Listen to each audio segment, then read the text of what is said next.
502 fighting to stay alive. An Arizona death row inmate heads back to court later today. Yeah, attorneys for Frank Atwood, they're expected to ask that his life be spared. We want to bring in our Jamie Warren live now here with some background on this case. So Jamie, can you walk us through how we got to this point?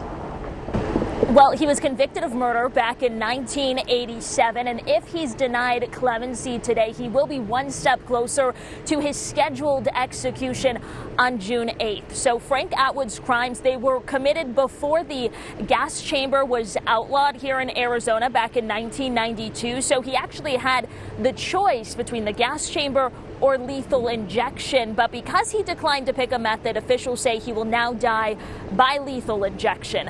Atwood's crimes are so devastating that over the years it has been really difficult to find anyone willing to talk about them. Investigators say in 1984 he followed 8-year-old Vicky Hoskinson, a smiley, curly-haired little girl, while she was riding her bike to the mailbox to drop off a birthday card for her aunt.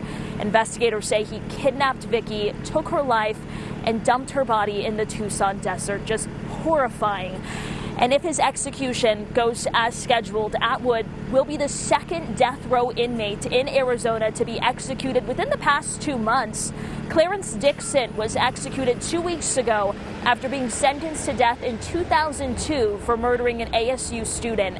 Dixon was the first execution to take place in Arizona since 2014 after an 8-year pause because of a botched execution. So as for Atwood, he will have one last chance to plea for his life at today's hearing. It is scheduled at 9 o'clock this morning. We'll update you with what happens online and, of course, later on in our 11 o'clock newscast.